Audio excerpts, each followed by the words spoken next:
নমস্কার বন্ধুরা, সকলে কেমন আছো? তো আমি না এই ভিডিওতে তোমাদেরকে আজকে DJI Pocket 3 এর ব্যাপারে বলবো। তো এটা একটা ব্লগিং ক্যামেরা, তো সেই জন্য আমি এই ক্যামেরাটা কিনেছি। তো এই ক্যামেরা আমি অলমোস্ট 2 মাস হয়ে গেছে আমি ব্যবহার করছি। আর আমার যা এক্সপিরিয়েন্স হয়েছে গত 2 মাসে সেই সব সম্বন্ধে তোমাদেরকে জানাবো। সেকেন্ডলি এটার যে প্রাইস রয়েছে সেই প্রাইসটা সম্বন্ধে তোমাদের জানাবো। আর এটার কী কী ফিচার্স আছে, আর আমি যখন কিনেছিলাম তখন কোথা থেকে কিনেছি, কত টাকায় কম দামে পেয়েছি, সেগুলো তোমাদেরকে আমি সব এই ভিডিওতে জানাবো। আর তোমরা দেখতে থাকো।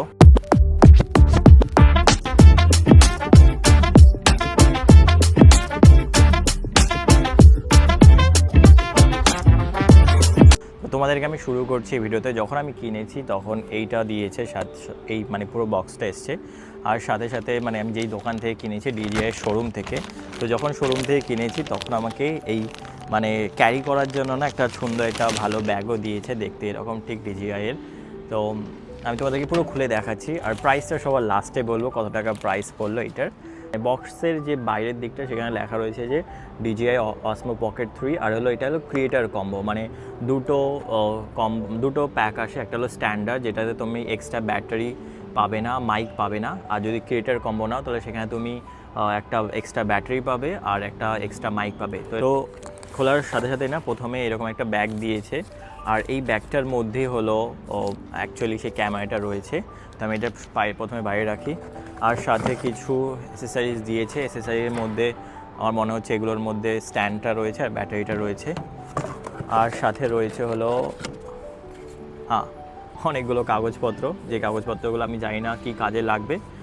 শুধু একটা কাগজ হলো যেটা ওয়ারেন্টি কার্ড, এই ওয়ারেন্টি কার্ড এটা হলো কাজে লাগবে, বাকিগুলো খুব একটা প্রয়োজনীয় নাই।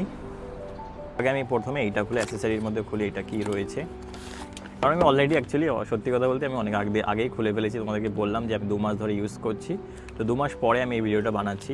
তো প্রথমে একটা এরকম কেবিল দিয়েছে, যেটা হলো চার্জিং কেবিল। তো charging cable C type cable এটা একটা। আর সাথে রয়েছিল হ্যান্ড ব্যান্ডস, মানে ধরে ক্যামেরাটা ধরে রাখার জন্য এই হ্যান্ড স্প্যান দিয়েছে একটা। আর সাথে দিয়েছে হলো এইটা হলো একটা কেস, মানে যে ক্যামেরাটা যে তুমি রাখবে সেই ক্যামেরাটা রাখার জন্য এরকম একটা কেস দিয়েছে। আর কেসের সাথে মানে ক্যামেরাটার সাথে না একটা এক্সট্রা লেন্স আছে, যেটা হলো 15mm এর লেন্স, মানে একটুখানি ওয়াইড অ্যাঙ্গেল হয়, সেই জন্য এই লেন্সটা দিয়েছে। আর সাথে কি রয়েছে, বেরো ভাই, বেরোচ্ছেই না, আসতে চায় না।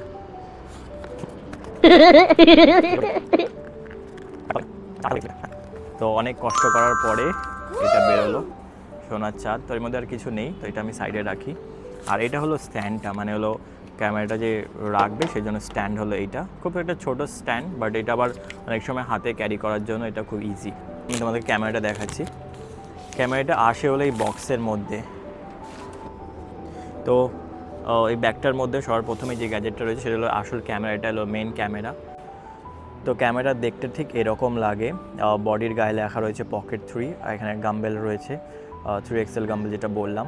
আর ভিতরে লেন্স রয়েছে, মানে যখনই ক্যামেরাটা অন হবে তখন লেন্সটা ওপেন হবে, ক্যামেরাটার মুখটা ওপেন হবে, আর না হলে নর্মাল লাগে। আর এখানে একটা রয়েছে হলো মেমোরি কার্ড রাখার জন্য, কারণ এই ক্যামেরার সাথে কোনো ইনবিল্ট মেমোরি কার্ড আসে না, সেই জন্য তোমাকে এক্সট্রা মেমোরি কার্ড কিনতে হবে। আর 512 GB পর্যন্ত মেমোরি কার্ড এটার মধ্যে সাপোর্ট নেবে। আর এটার সামনের মধ্যে রয়েছে হলো DJI লোগো দেওয়া এখানে। আর সাথে একটা অন আর অফের, ভিডিও অন ভিডিও অফের জন্য একটা বাটন রয়েছে। আর এটা হলো আপ ডাউন সাইড জুম এইগুলোই করা যাবে। আর বেশিরভাগ সব জিনিসপত্র সব এখানে টাচ স্ক্রিনের মধ্যেই হবে। তোমাদেরকে যে বললাম যে যদি ক্রিয়েটার কম্বো নাও তাহলে তোমাদেরকে এরকম একটা এক্সট্রা ব্যাটারি দেবে। আর এর মধ্যে না সেই ম্যাগনেট লক রয়েছে, ম্যাগনেটিক ক্লিপ লক রয়েছে। সাথে রয়েছে হলো মানে একটা এক্সট্রা DJI এর মাইক দিয়েছে। আর এখানে রয়েছিল মাইকের একটা কি বলে নয়েজ ক্যান্সেল করার জন্য বা হাওয়া যাতে না লাগে সেজন্য একটা প্রোটেক্টিভ গিয়ার রয়েছে মাইকের সাথে। আর কি রয়েছে, আর রয়েছে এই একটা মাইকটা যেন মানে ম্যাগনেট রয়েছে, যেটা বুকে ধরো বা যেখানে তুমি লাগাতে চাইছো সেখানে লেগে যাবে মাইকটা ম্যাগনেটের ইয়ে।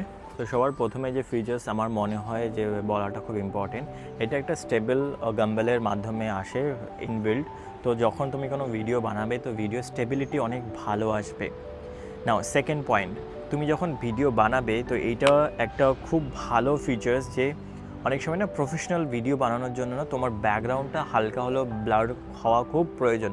তো এটার মধ্যে না ডিপ সেন্সর লাগানো রয়েছে, যার জন্য তুমি যখন ব্লগিং করবে তখন ব্লগ করার জন্য পিছনের যে ক্যামেরা মানে পিছনে যে ব্যাকগ্রাউন্ডটা রয়েছে সেই ব্যাকগ্রাউন্ডটা না অনেক সময় ব্লার করে দেবে। তো অনেক সময় হয় যে ব্লার থাকলে মনে হয় যেন অনেক প্রফেশনাল, অনেক বেশি অ্যাট্রাক্টিভ, আর তোমাকে মেন ফোকাস রাখবে এই ভিডিওতে।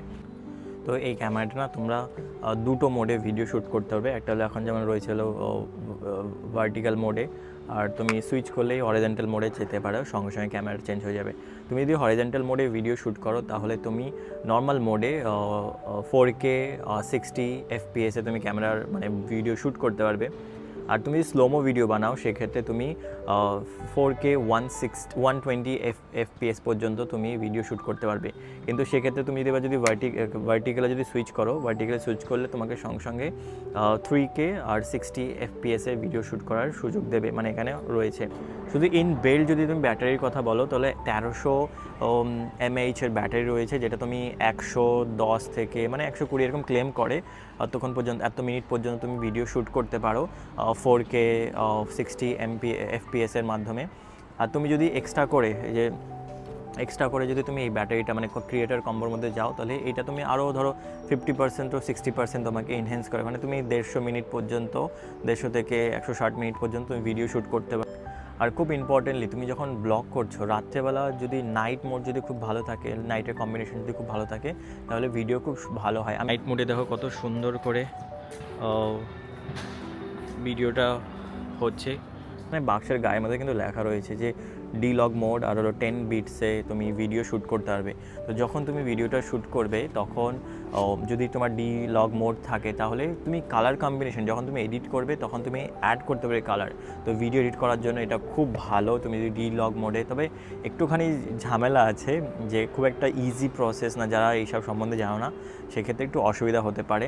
আর এর মধ্যে অনেকগুলো ফিচার্স রয়েছে কিন্তু ম্যানুয়ালি হ্যান্ডেল করলে সেগুলো একটুখানি যদি এক্সপিরিয়েন্স না থাকে তাহলে কিন্তু একটু ঝামেলা হতে পারে, বাট নর্মালি তুমি জাস্ট অটোমেটিক রেখে দাও তাহলে নর্মাল ভালো হয়। নেক্সট যেই পয়েন্টটা আমার মনে হয় যে খুব ইন্টারেস্টিং সেই পয়েন্টটা হলো এখানে না 180 ডিগ্রি পর্যন্ত না এই গাম্বেলটা রোটেট হবে। তো আমি তোমাদেরকে দেখাচ্ছি যে কীভাবে হয়।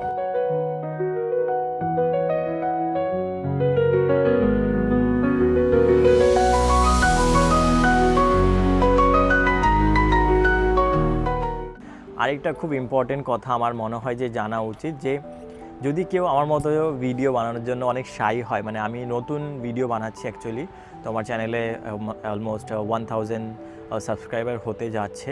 তো আমার মতো যারা মানে কী বলে ভিডিও যারা বানানো শুরু করেছে সেক্ষেত্রে অনেক বেশি শাই হই আমরা, মানে একটু লজ্জা লাগে কার সামনে কীভাবে বলবো, কোথায় শুরু করব।